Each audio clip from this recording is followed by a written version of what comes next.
지금까지 유다 지파의 족보에 대해서 말씀을 드렸습니다. 그런데 여러분, 그러고 보면 이상한 점이 있습니다. 유다는 야곱의 넷째 아들인데 성경을 보니까 가장 먼저 소개되고 있더라라고 하는 거예요. 왜 그럴까요? 사실 그 이유가 참 중요합니다. 유다가 사실상 야곱의 장자권을 이어받았기 때문에 그런 것이라는 거예요. 여러분, 야곱의 첫째 아들 누구죠? 르우벤입니다. 그런데 르우벤은 아버지의 침상을 더럽힌 죄로 장자권을 잃어버린 것 같고요. 그리고 둘째 아들은 누구죠? 시므온. 셋째 아들은요? 레위. 이렇게 되거든요. 근데 시므온과 레위는 야곱이 세겜과 맺은 언약을 아들들이 자기 마음대로 파기하고 야습을 해서 없애버리지요. 그런 바람에 온 가족을 위기에 빠뜨리게 되지 않았습니까? 그 죄로 인하여 장자권을 계승하지 못하게 된 것 같아요. 반면에 넷째 아들이었던 유다는 어떻습니까? 유다는 형제들이 요셉을 죽이려고 모의할 때 죽이지 않게 하려고 애를 썼지요. 베냐민을 데리고 이집트에 가야 할 때 자기가 보증을 섰고요. 그리고 요셉이 베냐민을 데리고 돌아가지 못하게 했을 때 유다는 자기가 대신 이집트에 남겠다고 그렇게 사실상 장남의 역할을 하는 것을 보게 됩니다. 이렇게 장남의 역할을 했었던 유다가 결국 야곱의 장자권을 계승하게 되지요. 그래서 어떻게 되었습니까? 유다의 자손 가운데에서 다윗 왕이 태어나게 되었고, 그래서 유다 지파 다윗 왕의 후손 가운데 예수님이 태어나게 되었다라고 하는 것이지요. 오늘 말씀이 바로 야곱의 둘째 아들인 시므온 지파의 족보에 대한 말씀입니다. 그래서 이제 유다 지파가 먼저 소개가 된 것이고요. 그리고 오늘 말씀은 이제 두 번째 아들 시므온의 족보를 얘기하고 있어요. 24절 말씀을 한번 보시면 시므온의 아들들은 느무엘과 야민과 야립과 세라와 사울이라. 그렇죠? 자, 그런데 오늘 말씀을 보면 아니나 다를까 시므온 지파는 성경에 어떤 지파로 소개가 되고 있느냐? 번성하지 못한 지파라. 이렇게 나옵니다. 27절 말씀 한번 보십시오. 시므에게는 아들 16과 딸이 6이 있으나 그의 형제에게는 자녀가 몇이 못 되니 그들의 온 종족이 유다 자손처럼 번성하지 못하였더라. 장자권을 물려받았으면 유다보다 먼저 물려받을 수 있는 사람이었잖아요. 그런데도 이 사람이 장자권을 물려받지 못해요. 아니나 다를까 그 자손이 크게 번성하지 못했더라라고 하는 것이죠. 유다 지파 족보는 어땠습니까? 길을 잃어버렸다 할 정도로 복잡하고 길고 많았잖아요. 그런데 오늘 시므온 지파의 족보는 여러분 보시면 비교적 단순하구나 하는 걸 알 수가 있습니다. 그만큼 시므온 지파가 약했다라고 하는 것이지요. 그나마 27절에 나오는 시므온이라고 하는 사람, 아들이 16이고 딸이 6이 있었던 이 시므온이라는 사람이 아주 좀 특별한 케이스였던 것 같아요. 이 시므온 외에는 별로 그렇게 자손이 번창하지 못했다, 약했다라고 하는 것이죠. 실제로 여러분 시므온 지파는 본래 분배받았던 땅에서 살지 못했고요. 먼저 앞서 소개된 유다 지파 그늘 아래에서 살게 됩니다. 28절 말씀을 한번 보십시오. 시므온 자손이 거주한 곳은 어디라고요? 브엘세바와 브엘세바가 어디예요? 유다 지파 경내에 있는 겁니다. 그러니까 유다 지파가 시므온 지파가 너무 어려워하니까 그러지 말고 우리 지파 경내 안에 와서 살라고 그렇게 배려를 해주었다는 거예요.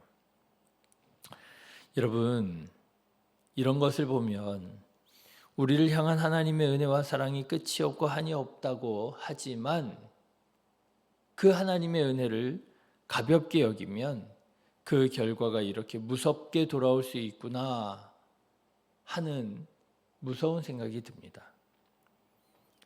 시므온이 그 하나님의 복을 좀 무겁게 여길 줄 알았더라면, 그래서 아버지가 맺은 언약을 그렇게 자기 혈기를 부려서 깨뜨리지 않았더라면 그의 후손들이 이런 어려운 삶을 살지는 않았을 텐데, 어쩌면 반대로 장자권을 계승했더라면 여러분 어떻겠어요?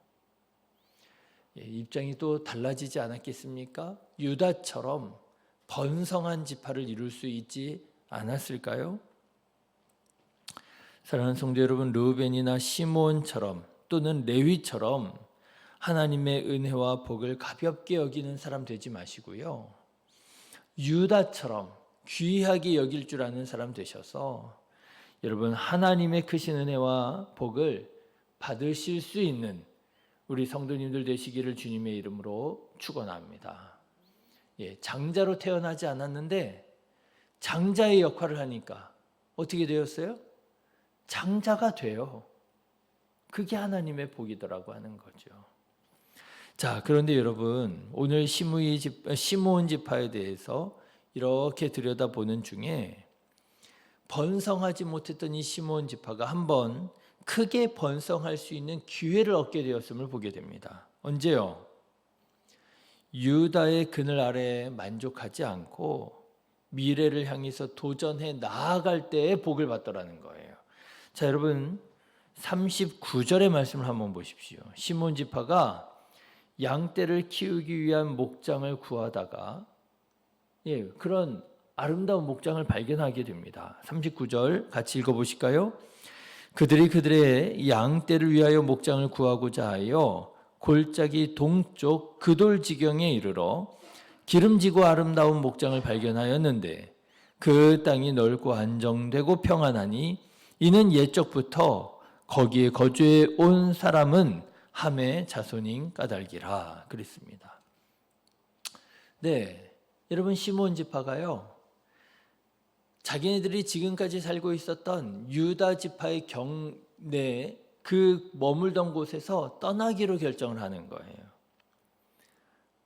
왜 그랬을까요? 비록 척박하고 비좁기는 하지만 그래도 번성하고 강성한 유다 지파 세력 안에 있기 때문에 안전했잖아요. 그런데도 왜 시므온 지파는 안전한 그들이 살아왔던 삶을 포기하고 유다 지파의 세력권 밖으로 나가는 결정을 했을까? 자기들의 힘만으로는 많은 위험과 어려움이 있었지만 그럼에도 불구하고 시므온 지파는 더 번성하는 길을 선택하여 나아가고 도전했더라라고 하는 것입니다. 그런 도전을 했던 사람들이 있었어요. 그 사람이 누구냐면요, 시므온의 13명의 가문들입니다. 여러분 오늘 성경 말씀을 보면은요, 13명 가문 명단이 쭉 나와요. 34절부터 37절까지 나오는 인물들이 바로 그 13 가문의 이름인데요. 이 가문이 이제 우리 여기서 살아서 안 되겠다. 여기가 안전하기는 하지만 우리가 여기에 머물다가는 자칫 잘못하면 유다 지파에 흡수될 수도 있겠다. 그런 생각을 했던 모양이에요. 그래서요, 동쪽으로 큰 계곡이 있는 데까지 나아가서 목장을 찾습니다. 그렇게 해서 찾은 목장이 어디냐면 계곡을 넘어서서 있는 곳이에요. 41절의 말씀을 보시면 그래서 히스기야 왕 때에 그 목장을 정복하게 됩니다.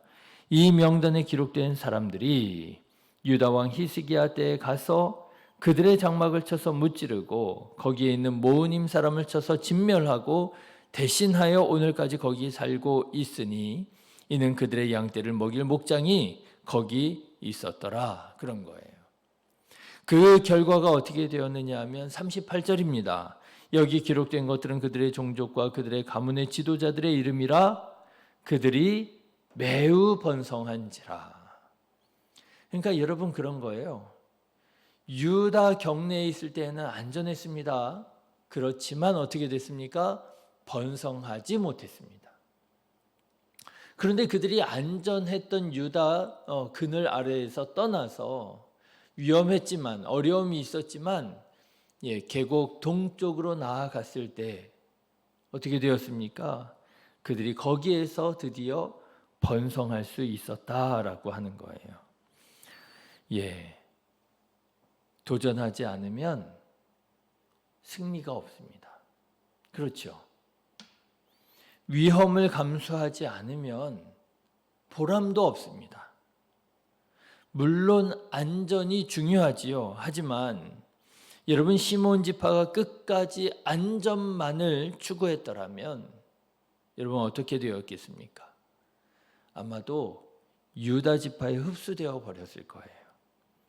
그렇지만 이들이 오늘의 현실에 안주하지 않고 미래로 도전해 나아갔을 때 그들은 번성하는 지파로 나아갈 수 있는 그런 변화를 경험하게 되었다라고 하는 거예요. 사랑하는 성도 여러분, 오늘에 안주하지 말고 현실에 안주하지 말고 하나님의 약속과 은혜와 복을 믿고 믿음으로 도전하는 자 되시기를 주님의 이름으로 축원합니다. 그래서 여러분 바라기는요, 혹시라도 지금까지는 번성하지 못했던 시몬 지파와 같았을지라도 여러분 믿음으로 도전하는 우리 성도님들 되셔서 이 열세 가문과 같은 사람들 되셔서 그래서 이제는 번성하게 되는 하나님의 복을 누리는 우리 성도님들 되시기를 주님의 이름으로 축원합니다. 여러분 열세 가문 시므온 지파의 운명을 바꾼 열세 가문 궁금하지 않으세요? 34절부터 37절인데요. 다시 한번 낯설지만 어렵지만 그 지파의 운명을 바꾼 열세 가문의 이름을 우리 다시 한번 불러보면 좋을 것 같아요. 34절부터 37절 같이 한번 읽어보겠습니다. 또 메소밥과 야물렉과 아마시아의 아들 요사와 요엘과 아시알의 증손 스라야의 손자 요시비아의 아들 예후와 또 엘류에네와 야고바와 요소하야와 아사야와 아디엘과 여시미엘과 브나야와 또 스마야의 오대손 시므리의 현손 여다야의 증손 알론의 손자 시비의 아들은 시사이니. 이 열세 가문과 같은 우리 성도님들 가문 되시기를 주님의 이름으로 축원합니다. 기도하겠습니다.